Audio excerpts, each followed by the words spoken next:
E além de mim, meu grupo é composto por Lucas Leone, Tainá Avelar e Larissa Moraes. E juntos nós escolhemos falar sobre um assunto de grande relevância, principalmente no contexto atual, e que tem sido motivo de muitos debates no campo da saúde e no campo da bioética, que é sobre o uso da cloroquina e hidroxicloroquina no combate à Covid-19. Bom, e para isso separamos alguns tópicos para enriquecer o debate. Primeiro, faremos uma contextualização geral sobre o assunto para que vocês possam se situar no cenário. Depois, abordaremos a busca pela cura da Covid-19 e as fake news. Ainda trataremos sobre a influência das grandes figuras públicas na questão da tomada de decisão por parte da população. Falaremos também sobre a cloroquina e a hidroxicloroquina e o que as evidências científicas trazem sobre isso. Para fechar o debate, falaremos sobre todos esses assuntos à luz da bioética. Bem, antes de debatermos propriamente sobre os dilemas bioéticos que circundam o nosso tema, é necessário contextualizar essa temática. Vocês estão vendo aí um gráfico sobre a linha do tempo do Covid-19. No dia 31 de dezembro de 2019, a Organização Mundial de Saúde foi notificada sobre casos de pneumonia não usuais na cidade de Wuhan. E no dia 7 de janeiro de 2020, foi identificado e confirmado o novo coronavírus, pertencente à mesma família que já tinha ocasionado pandemias anteriores, do SARS e do MERS. O primeiro caso no continente americano se deu nos Estados Unidos, por meio de uma pessoa que tinha viajado a Wuhan, sendo reportado e noticiado no dia 21 de janeiro de 2020. No final desse mesmo mês, já tinham sido registrados os primeiros casos no Japão, na Tailândia, na Coreia do Sul e em alguns países da Europa, como Espanha, França e Itália. O primeiro caso confirmado na América Latina se deu no país do Brasil, confirmado no dia 26 de fevereiro, e poucos dias depois houve casos confirmados no território argentino. Ambos pacientes tinham viajado à Itália. Em março, o único continente não atingido pelo vírus era a Antártica. E em 11 de março de 2020, a OMS declarou a Covid-19 como sendo uma pandemia. Com o objetivo de tentar frear a disseminação do vírus, a OMS recomendou o distanciamento social e diversas medidas de saúde pública. Porém, não foram totalmente eficazes, porque no dia 10 de junho de 2020, o número de casos superava 7 milhões no mundo e 700 mil no Brasil, tendo como 400 mil vidas perdidas pelo mundo e 38.406 delas no território brasileiro. A pandemia evidencia como a urbanização e a globalização têm mudado a forma de como as pessoas vivem e como interagem com as outras espécies. No século XXI, século conhecido como os avanços da comunicação e transporte, como a alta densidade populacional, grandes centros comerciais, locais de praias lotados, espaços públicos cheios, a degradação ambiental, tudo isso contribui com a disseminação rápida da doença. Todos os impactos sofridos pela pandemia se refletem ainda com mais força nos países emergentes, no qual a desigualdade é muito maior, a falta de saneamento básico, com recursos ineficientes na área da saúde, na educação, em que os sistemas de saúde pública são frágeis ou às vezes inexistentes. A pandemia de Covid-19 também colocou em evidência a falha de muitas nações em tomar medidas rápidas e efetivas, como foi no caso do Brasil, que houve grande resistência por parte da população em aderir ao isolamento social. Dentre as diversas problemáticas sociais existentes pela pandemia do Covid-19, existem ainda fatores como a transmissibilidade do vírus, que ainda não é totalmente exata. Existem estudos preliminares realizados na cidade de Wuhan, num período de 29 de janeiro a 15 de fevereiro de 2020, que foi observada uma correlação positiva entre índices de qualidade do ar e número de casos confirmados pela doença. Outras consequências que são trazidas pela pandemia vão muito além da mortalidade, possíveis efeitos posteriores da doença. Tem implicâncias no sistema de saúde como um todo, na economia, na educação, nas relações sociais e no meio ambiente, por exemplo. A discussão em relação ao uso de cloroquina e hidroxicloroquina associado a antibióticos como a azitromicina entrou em discussão devido os primeiros casos serem notificados em um hospital da rede particular no estado de São Paulo. Em 22 de março foi divulgado que a mãe de um dos sócios fundadores foi tratada com a associação do medicamento de cloroquina e azitromicina. É um estudo off-label, porque tais medicamentos foram sintetizados para doenças como o lúpus e a malária. Naquele momento, não foi informado se outros pacientes com Covid-19 também estavam sendo tratados com a mesma terapêutica. Apenas um dia depois que esse determinado hospital anunciou publicamente que todos os seus pacientes que testaram positivo para o Covid-19 estavam sendo tratados com cloroquina. No entanto, não existiam evidências científicas que respaldassem o uso da cloroquina no combate ao coronavírus. Esse medicamento ganhou amplo apelo popular devido ao presidente Jair Messias Bolsonaro afirmar sua eficácia em rede nacional. Novamente, poucas evidências existiam e a promessa de cura era precipitada. Além disso, tais substâncias não têm efeito preventivo e podem, como alguns estudos já demonstraram, intoxicar algumas pessoas. Ao invés de curá-las, essas drogas podem causar, entre outros problemas, alguns problemas cardiovasculares e levá-las até a óbito, como já ocorreu em outros países. Antes de recomendar o uso da cloroquina em políticas públicas para o combate à pandemia, esses líderes políticos deveriam ter aguardado a realização de mais testes clínicos. Naquele momento, as evidências científicas de benefício eram fracas e, portanto, insuficientes para indicações médicas inequívocas de uso da hidroxicloroquina e cloroquina no combate ao Covid-19. E aí também quando falamos sobre essa busca pela cura, que pela falta de um tratamento específico, validado com estudos, comprovações científicas, fez com que surgisse a alta demanda que as vacinas fossem essa esperança. E ainda mais que, logo após a utilização de medicamentos como a cloroquina e a hidroxicloroquina, não fez com que surgissem efeito, pelo contrário, que a consequência fosse diversos efeitos adversos, a vacina se tornou um ponto crucial na pandemia.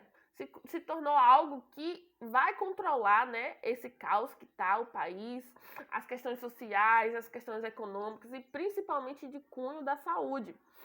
E só que essa busca também, pela cura, fez com que surgisse a propagação do fake news.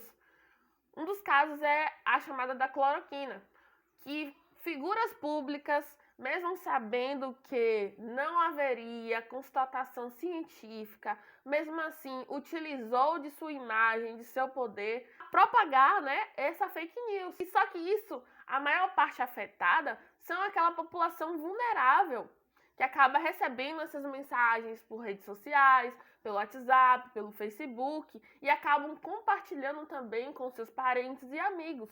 E isso se torna algo totalmente prejudicial. E então, discutir essa propagação de fake news no cenário brasileiro é uma das estratégias para combater e advertir sobre essas perspectivas que podem sim causar danos, especialmente no cenário dessa pandemia. E aí, como a gente pode ver também nessa tabela, que ela foi retirada do banco do Ministério da Saúde, há várias formas e categorias e de como essas notícias foram listadas. E é importante a gente trazer essa discussão, porque ela não vem de agora, mas só que mediante uma pandemia se torna catastrófica.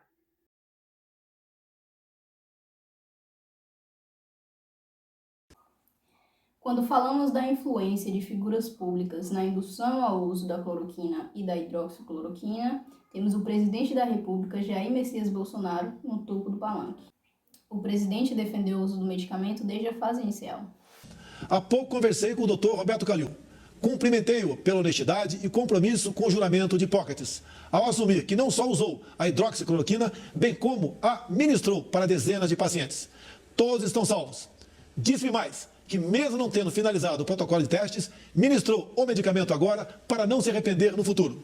Essa decisão poderá entrar para a história como tendo salvo milhares de vidas no Brasil. Nossos parabéns ao Dr. Calil. Fez também saudações ao medicamento em aglomerações. O presidente Jair Bolsonaro voltou a quebrar o protocolo de segurança para infectados com a Covid-19 ao ir ao encontro de apoiadores nos arredores do Palácio da Alvorada no último domingo. De máscara e a uma distância de 2 metros, ele conversou com simpatizantes de quem ouviu elogios e canções de apoio. O presidente carregava uma caixa de hidroxicloroquina que foi mostrada e saudada pelos manifestantes. Disse baseado em nenhuma evidência científica, muito pelo contrário, indo de contra as pesquisas, que a cloroquina poderia ter salvado mais vidas. A hidroxicloroquina com a azitromicina, as pessoas tinham muito mais chance de sobreviver. E eu sempre via do Mandetta, né? Não tem comprovação científica. Ora as bolas, eu sei que não tem. Acredito que os senhores, agora, né, podem dizer, não tem comprovação científica ainda, mas são os responsáveis por muitas vidas. O presidente também veio às suas redes sociais publicar vídeos ingerindo a cloroquina e a hidroxicloroquina, indicando que a população fizesse o mesmo. Bem, estou tomando aqui a 3ª dose da hidroxicloroquina. Com toda certeza, né? Tá dando certo. Sabemos que hoje em dia existem outros remédios, né, que podem ajudar a combater o coronavírus.